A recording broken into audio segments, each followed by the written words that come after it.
apabila menyebut tentang Korea Utara, tergambar sebuah negara yang terpencil, tertutup dan mempunyai ciri-ciri politik komunisme. Negara ini juga seringkali dikembarkan dengan Kim Il-sung yang merupakan Presiden pertama Republik Demokratik Korea Utara. Beliau dikenali dengan gelaran Suryong atau pemimpin agung dan diiktiraf seperti raja-raja tradisional zaman klasik Korea. Boleh dikatakan dalam semua aspek kehidupan termasuk politik Korea Utara, imej Kim Il-sung menjadi trademark. Beliau dianggap sebagai model negara dan merupakan pemimpin yang paling dihormati serta dikasihi oleh kira-kira 25 juta penduduknya. Korea Utara dibentuk oleh Kim Il-sung dengan mengagungkan diri dan keluarganya sebagai satu cara untuk menguatkan bangsa sendiri yang terpisah akibat campur tangan asing. Jadi, dalam video kali ini, kita akan melihat bagaimana Korea Utara menjadikan rakyatnya setia kepada pemimpin dan negaranya. Teruskan menonton. Semenanjung Korea merupakan wilayah jajahan Jepun dari tahun 1910 hingga 1945. Ketika Perang Dunia Kedua hampir berakhir, pasukan Jepun di wilayah utara Korea menyerah kalah kepada tentera Soviet, sementara tentera Amerika Syarikat pula mengambil alih wilayah selatan yang lebih dikenali sebagai Korea Selatan. Kedua-dua wilayah ini telah melantik pemimpin masing-masing. Pada tahun 1950, Kim Il-sung yang disokong oleh Soviet pernah membuat usaha untuk mendapatkan wilayah selatan yang disokong Amerika Syarikat.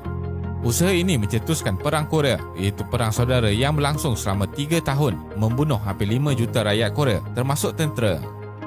Hasrat Kim Il-sung untuk menjadikan seluruh semenanjung Korea di bawah pemerintahan negara komunisnya gagal. Maka peristiwa ini telah memisahkan satu bangsa kepada dua ideologi dan politik yang bertentangan sehingga hari ini. Dasar dan pemerintahan Kim Il-sung. Setelah negara Korea Utara terbentuk secara rasmi, Kim Il-sung dilantik menjadi presiden yang pertama. Bagaimanapun, terdapat rombakan kuasa sejak penubuhan Korea Utara 1948 yang dicipta dan didominasi oleh Kim Il-sung sendiri. Perlembagaan baru dicipta untuk menyalurkan falsafahnya sebagai ideologi bagi masyarakat dan negara itu. Beliau telah menjadikan tradisi revolusi sebagai tradisi, menubuhkan pejabat baru untuk presiden dan pentadbiran yang berkuasa pada Majlis Jawatankuasa Rakyat. Kim Il-sung sebagai Presiden Republik dan pengerusi majlis serta peranannya jelas dalam tentera sebagai komander serta pengerusi Jawatankuasa Pertahanan Negara. Pada sidang mesyuarat ke-6 Jawatankuasa Pusat Parti Buruh Korea pada Ogos 1953, beliau telah menetapkan ekonomi sosialis sebagai teras ekonomi negara. Beliau juga menetapkan republik itu akan memberi penumpuan kepada pertumbuhan industri berat, manakala industri ringan akan diberi perhatian untuk kawasan luar bandar. Serentak dengan itu, Kim juga memperkenalkan dasar tentera yang dapat membentuk satu kader dengan mententerakan rakyat serta memperkuatkan negara. Boleh dikatakan rejim pemerintahan Kim tidak mempunyai masalah dan beliau berjaya mengubah perlembagaan pada tahun yang sama kepada pemerintahan berpusat di mana lebih bercorak personal yang dikuasai olehnya serta ahli keluarganya sahaja. Kim mahu rakyat setia kepadanya, anaknya Kim Jong-il.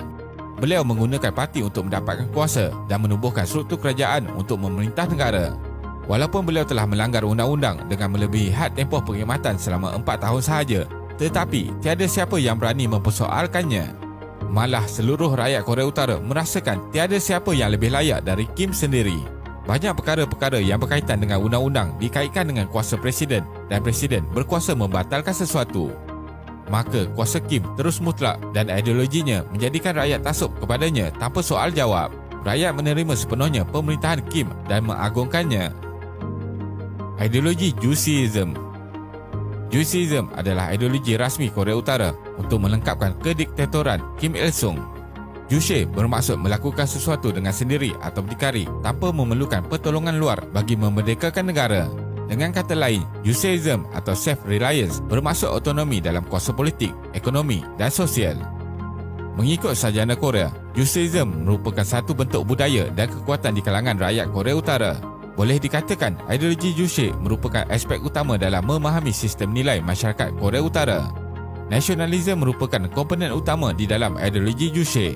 Orang-orang Korea Utara telah ditanam dengan semangat anti-Jepun, kemudian selepas berlakunya pemisahan Korea, digemburkan dengan semangat anti-Amerika.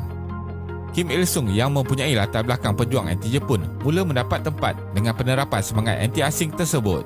Tidak mustahil Kim Il-sung menggunakan sentimen tersebut untuk membentuk karisma politiknya.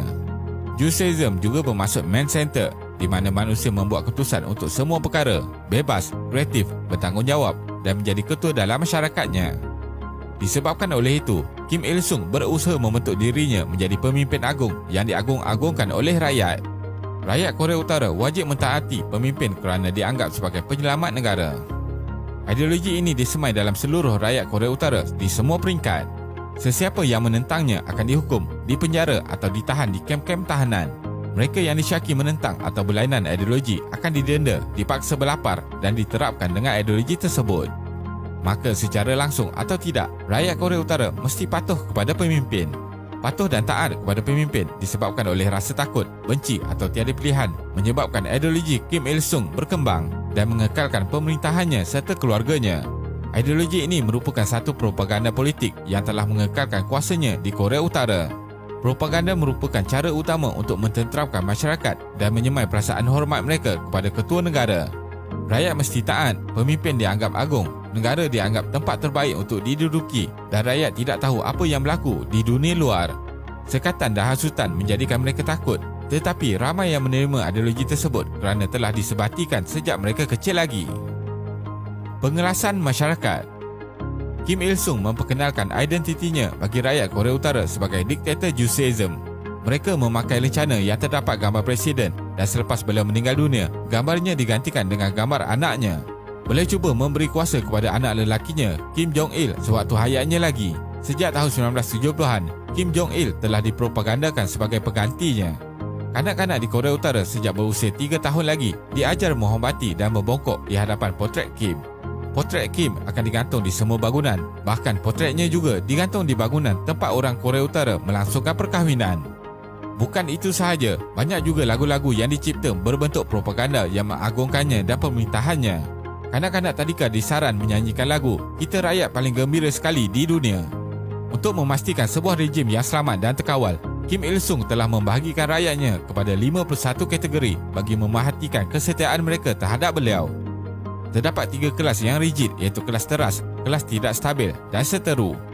Kelas teras adalah mereka yang dikenal pasti kesetiaannya, manakala kelas tidak stabil adalah mereka yang seakan-akan menyokong Kim tetapi dikuatiri menyebelahi politik dan ideologi Korea Selatan atau lain-lain. Kelas seteru pula adalah mereka yang dikenal pasti tidak setia kepada Kim dan merupakan anggota di dalam kem tahanan. Pengelasan masyarakat ini adalah berdasarkan latar belakang keluarga dan pekerjaan untuk beliau mengenal pasti penyokong atau musuh politiknya. Kesimpulannya, boleh dikatakan Kim Il-sung berjaya membentuk dinasti Korea Utara dengan imej yang diciptanya sendiri. Berlatar belakangkan perjuangan menentang kuasa asing, beliau membentuk pemikiran rakyat Korea Utara agar membenci kuasa asing. Rakyat digembar-gemburkan dengan propaganda bahawa apa yang ada di luar Korea Utara adalah buruk. Maka rakyat hanya mengenali dirinya sebagai pemimpin dan negara mereka sahaja. Terima kasih kerana menonton dan jangan lupa subscribe. Jumpa lagi.